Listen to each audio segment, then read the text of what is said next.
feel like David Dobrik. Wait, are you giving me a Tesla? Check me out. Elliot, you just wanted, this is your car.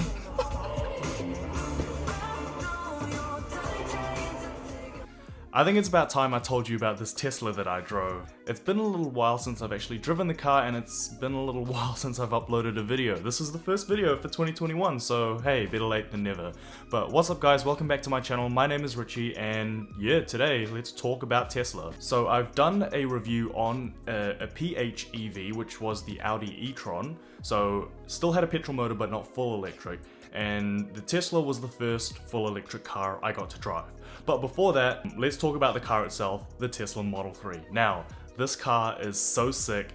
I mean, from the outside, it doesn't look like anything special. It's just a car. I don't think it's the best looking car in the world, but it definitely, you know it's a Tesla when you're looking at it. I think the lights probably could be improved a little bit better. The front is very interesting where it has no grille, which I like. It looks clean. Door handles are cool. Not conventional, but also not gimmicky. The interior though, that is where it's at. It is super clean, super modern. Just one screen in the middle, two stalks in your steering wheel, all you need. And it's so spacious. It feels very roomy in there, mainly owing to the glass roof as well, because it just lets a lot of light into the cabin. And it makes it feel bigger than it actually is. It's like an illusion. So yeah, when I was in Auckland, I visited the Tesla store or the Tesla dealership. I don't really know what they call them because obviously Tesla's not a conventional car manufacturer. They had 3 Model 3s on display as well as like a rolling chassis of what I believe either is a Model X or a Model S. And they had their Powerwall displays and you could spec the car and all that. They were super busy on the day, so it took a little while for us to get some attention, but I had a booking, and yeah, one of the Tesla advisors took me downstairs to show me the Model 3 that I was driving. And this one in particular is probably my dream spec. It's a performance Model 3 in white with the turbine wheels, white interior, full autopilot. Whew. I still have dreams about that car, I'm not gonna lie. If money was no object, this is exactly how I'd spec the Model 3. But since, you know, I'll probably, if I were to buy one with my own money, I'd grab the poverty spec, I'd grab the standard range with white because you don't have to pay for white, same black interior, and leave the 18-inch wheels on there. Probably would consider full autopilot, although like they come with autopilot regular standard. So the car can't like fully drive itself, but when you're on the motorway you can just tap the stalk and it's basically like radar cruise control. Anyways, where we got the performance Model 3, I got the key card, and I'm gonna try my best to kind of recall the drive in my head. So also I had a couple passengers with me. Shout out to Elliot for grabbing the video footage. That was all filmed on his phone. We were in this parking garage where they had a whole bunch of Tesla chargers, and basically we had to be guided out. The thing that was really cool about it is that the car obviously has sensors all around it. They're all ultrasonic. So it can tell you how many centimeters away you are from a wall or an object that you're about to hit. So that was really helpful when maneuvering around tight spaces. And then once we got out onto the Auckland streets, the navigation was set. The infotainment system is a bit awkward as well to interact with while you're driving because obviously it's all touchscreen and it's not hard buttons. Something that you probably have to get used to, but I just had no idea how to change the view. It was like a bird's eye map view. It wasn't really turn-by-turn direction, so me not being used to driving on Auckland streets, that kind of tripped me up a little bit. Also, one thing to note when you are getting into a Tesla or any electric vehicle for that matter, even this Audi e-tron that I drove earlier, probably a couple years back now, did it where you can use, where you can do one pedal driving. So basically, because electric cars, they use the motor to regenerate energy or recoup energy back into the battery when you're slowing down. So you hit the gas, you'll go as normal, but when you let off the gas, it'll actually start to brake the car. So you can kind of, if you did want to coast, you kind of just have to leave your foot on the gas a little bit. I mean, I kind of knew what I was getting into, but for anyone who has never experienced this before, it's gonna be a little bit weird. The car also can hold itself, like you don't have to hit the brake. I mean, I did when I was at like a stoplight or something, just out of habit, and you know, I didn't know if the car was gonna roll, but basically you can just let everything go at a stoplight or at an intersection, and the car will just hold itself until you push the gas and get it going again. Now the Tesla advisor told me to put the car into chill acceleration at first, to kind of get to know the power of the car. Obviously we were driving a performance model, so more on that later. But even on chill mode, acceleration's still there. It's obviously a lot faster than your standard gasoline powered car because the torque is instant. With electric motors, it literally just has to spin up one thing, whereas a gas would have to change down gears and rev up and all the rest of it. So yeah, even on chill mode, it's still really quick. And when I was on the motorway, put that into standard and hit the gas and you're gone. Like this, it's so tricky to kind of describe the acceleration. It's like you're on a roller coaster. Like when you mash your foot on that gas, you're gone, and you're up to 100 in no time. It is a lot of fun, and I'd imagine that I'd get into a lot of trouble. But yeah, that's what electric cars are about. Especially if you're buying the performance model. I can't do it. Oh, we have a bit of room to catch up. Seeing how fast that Model 3 performance was, I can't imagine how quick like a Model S Plaid Plus is going to be. Like 0 to 60 in less than 2 seconds. Even the Roadster, that's going to be 0 to 60 in like 1.7 or something. That's just unfathomable. Like, you would probably be sick after you did a couple of accelerations in those. We got onto the motorway, and this was the time to test Autopilot. So you double tap the stalk on the right, which is your drive stalk, and that engages Autopilot. Basically, if you don't know what that is that the car will maintain a set speed. It will also keep an eye on the car in front and slow down. If they slow down, it can bring your car to a complete stop as well. And basically, it'll keep you in the lane. I'm not even driving!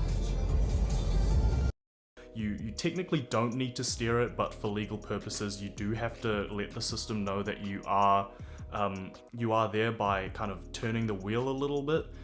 It's a bit funny because if you turn the wheel too much, it'll disengage, but if you don't kind of turn it enough, it will not realize that you're actually there behind the wheel. So definitely a system that you do need to get used to, but overall it worked brilliantly. Like, it kept you in your lane. I didn't have to touch the wheel for some periods of time. It was really, really cool. Like, I mean, having that on the drive all the way back to Wellington would be incredible, where you don't have to kind of steer. I mean, that being said though, I love driving. I don't mind steering my car. Cruise control, I definitely couldn't buy a car nowadays without cruise control, but having the extra assistance with the Autopilot seems very helpful. Now, because this car has the full self-driving option, it has the summon mode, which we weren't able to test obviously because I didn't have the app to control the car, and then it also has full self-driving on city streets, but in beta. It's currently being tested, I believe, in the US and in other parts of the world. Not available in New Zealand at the moment. I would imagine they would have to talk to the NZTA and get some regulations and all that kind of stuff for autonomous cars, but it's there. Like, literally, if there were no laws or anything, that car could drive itself. But the thing that you can do with that full self-driving is auto lane change. So in a normal car, you'd put your indicator on and then you'd check your blind spot and then you'd move over. With this one, because it's got cameras all around the car, it's got sensors, it knows if all the cars around you, you can basically see it on the driver display system, all the cars, bollards, cones, traffic lights, everything, wheelie bins even as well. All you need to do to change lanes when Autopilot is engaged is put your indicator on either left or right. Car will scan to see if, basically it already knows, so if it's safe to do the lane change, it'll literally just move you over into the next lane. If not, it'll wait for the car to come past or wait for them to give way and then move lanes for you.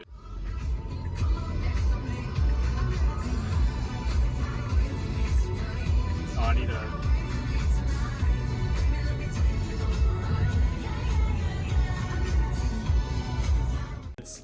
It's witchcraft. It's so cool. Again, I'm the type of person that would still check my blind spot and still check my mirrors, but the fact that the car can do that, it's very exciting, and that, yeah, is a really cool feature. I mean, overall, the whole car itself was really fun to drive. Like, I really enjoyed just driving it around. Like, it's just such a unique experience as well. The audio system was cool too. It sounded really good. You can even stream Spotify using the car's LTE connection if you have the premium connectivity. which is so sick. And then like you also have like Netflix and YouTube. Obviously you can't do that while you're driving, but you can while you're parked or while you're charging the car up. And speaking of charging, I think that's probably the main concern, especially with living with it in New Zealand. We don't have a supercharger in Wellington, so basically you have to use one of the public chargers or charge at home. I know there are some scattered around the country, so technically you could take a Model 3 up to Auckland and stop off at either Palmerston North, Taupo or Hamilton to charge up, but that's, yeah, it's just not as easy as just jumping into a gasoline car, just going for a drive, and then if you need a petrol stop, there's not millions, but there's thousands along the way, and you just pull in. It takes 2 minutes to refuel and then you're back on your way. But that being said though, if I did have the money to, or if someone gave me the keys to one or the key card, I'd definitely take the Tesla.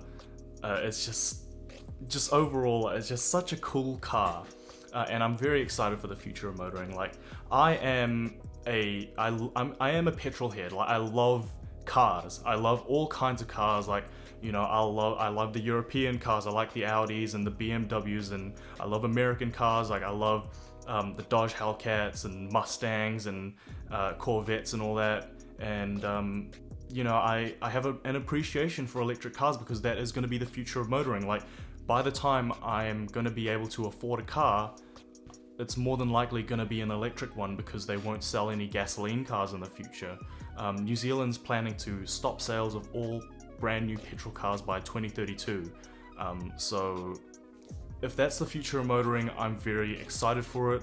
I will still have a soft spot in my heart for gasoline cars, and look, the more we embrace these electric or alternative modes of transport, is the more likely that we can preserve the gasoline cars for the car enthusiast. So yeah, that's kind of spitballing here. I've been trying to script this video for a while, so yeah, hopefully it's not just a huge mess, but it's my mess, so you know.